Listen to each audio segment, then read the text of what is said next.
Explique aussi que chez vous, les orthodoxes, on fait des prières pour Marie, parce qu'il y a dans certaines églises, il ne faut même pas prononcer le nom de Marie, parce que Marie, voilà quoi, c'est quantité négligeable.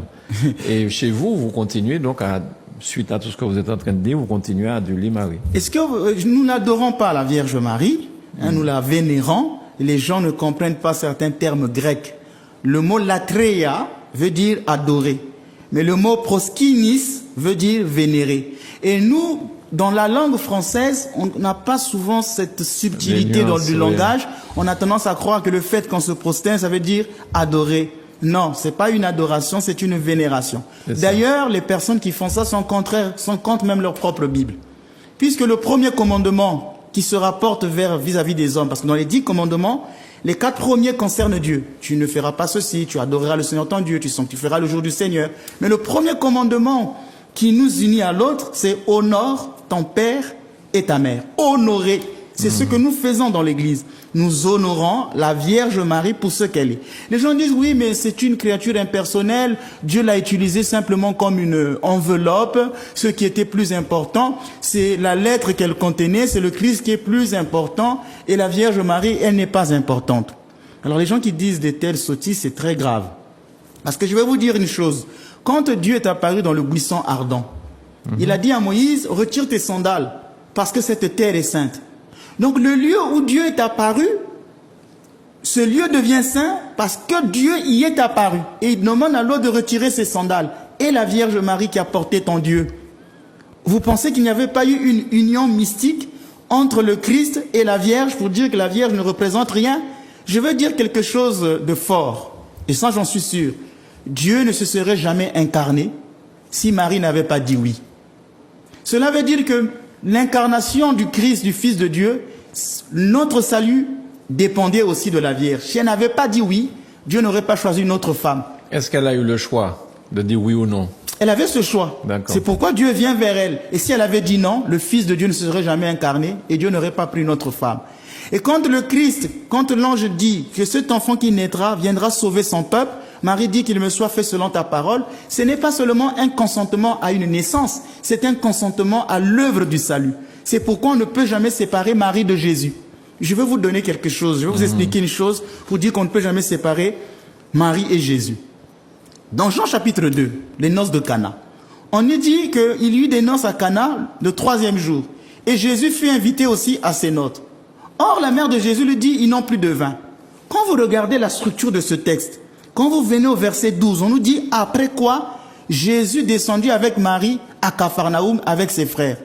Si vous voyez la structure du texte, le mouvement du texte, on peut comprendre que Jésus et Marie n'étaient pas venus au même moment à la noce. Jésus devait être occupé avec ses disciples. Il arrive à cette noce et voilà que la mère vient vers lui en lui disant, mon fils, tu viens d'arriver, mais il n'y a plus de vin. Donc c'est comme s'il donne une information que tu es en retard. Mais avec le verset 11 et 12, on dit, après quoi, il descendit à Capharnaüm avec sa mère. Après quoi, il descendit à Capharnaüm avec sa mère. Là, il forme maintenant un seul groupe.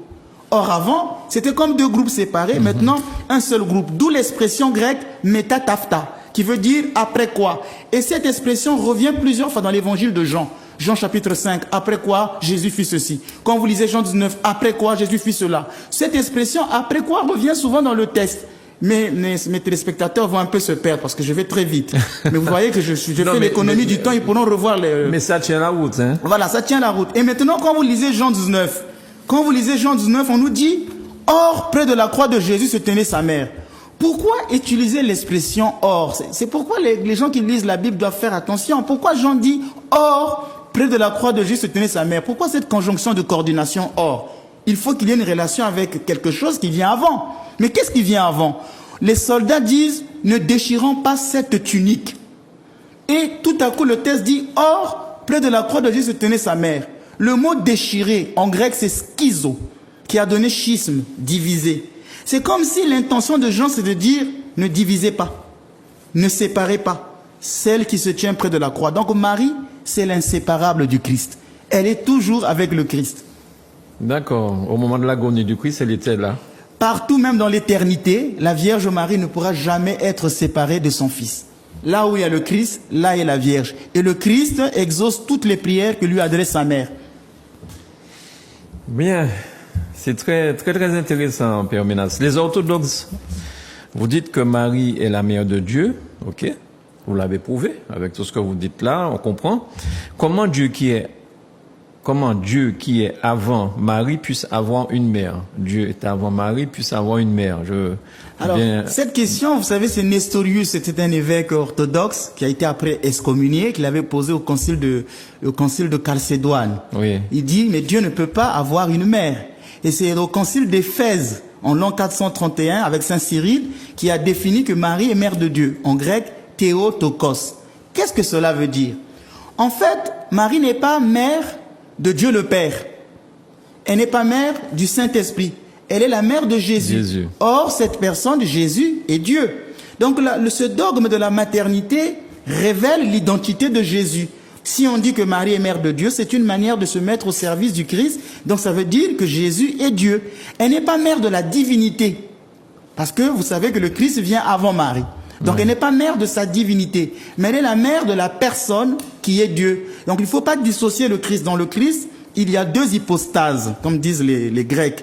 Jésus est à la fois homme et Dieu. Tout à l'heure, je disais, il est devenu homme sans cesser d'être ce qu'il est. Oui. Il est toujours Dieu. Le Verbe fait chair, c'est le Verbe fait chair, il est Dieu. Et donc, Marie est la mère de ce Jésus incarné qui est Dieu. Donc, c'est pourquoi on lui donne le titre de Théotokos, mère de Dieu. Mais elle n'est pas seulement mère de Dieu, elle est la génitrice de Dieu. Vous savez que tout homme doit avoir un géniteur. Une femme ne peut pas être géniteur. C'est l'homme qui est géniteur. Mais puisque le Christ est né sans père, Marie devient génitrice de Dieu. Oui. Donc elle prend même le rôle de l'homme. Elle n'est pas seulement mère, mais elle est génitrice. Elle n'est pas seulement mère et génitrice, mais elle est enfantrice. Parce que lorsqu'on enfante, il y a un lien psychologique qu'il y a entre la personne enfantée et celle qui l'enfante. Donc elle joue ce triple rôle. Et dans Luc chapitre 1 verset 43, Élisabeth nous le révèle. Comment m'est-il donné que la mère de mon Seigneur vienne jusqu'à moi? Luc 1 verset 43. En grec c'est Kyrios. Et ce mot Kyrios n'était réservé qu'à Dieu. On ne disait que Kyrios à Dieu. Donc déjà Élisabeth, et puis c'est sous l'inspiration de l'Esprit qu'elle parle. Puisqu'elle bandit de joie, elle est remplie de l'Esprit Saint. Elle dit comment la mère de mon Dieu, en d'autres termes, la mère de mon Kyrios vienne à moi. Donc Marie est bien la mère de Dieu. Donnez-moi une minute pour vous expliquer encore ce mystère de Marie qui vient vers Élisabeth. Beaucoup de gens ne savent pas que c'est une réminiscence spirituelle de l'Ancien Testament. Dans l'Ancien Testament, David avait demandé que l'Arche d'Alliance vienne dans sa maison. Or, l'Arche d'Alliance possédait les tables de la loi. À l'intérieur de l'Arche d'Alliance, il y avait les tables de la loi. Et quand David voit l'Arche d'Alliance arriver, il se mit à danser. Et le texte nous dit que cette Arche d'Alliance avait passé 3 mois dans la maison d'Obed-Édom. 3 mois dans la maison d'Obed-Édom. David se met à danser devant l'Arche d'Alliance. C'est le même mystère qui s'est produit avec Élisabeth. Élisabeth voit l'Arche d'Alliance arriver. L'Arche d'Alliance, c'est Marie qui porte en elle les tables de la loi, c'est-à-dire la parole du Christ, le Verbe de Dieu. Elle est donc l'image ici de l'Arche d'Alliance. Et elle dit, j'ai vu mon enfant bondir de joie. Ce bondissement de Zacharie, de Jean-Baptiste dans le sein d'Élisabeth, représente la danse de David. D'où elle voit bondir. Et le texte nous dit, Marie demeura avec Élisabeth environ 3 mois. Or, l'Arche d'Alliance avait fait 3 mois dans la maison d'Obed-Édom. Voilà le mystère qui est révélé.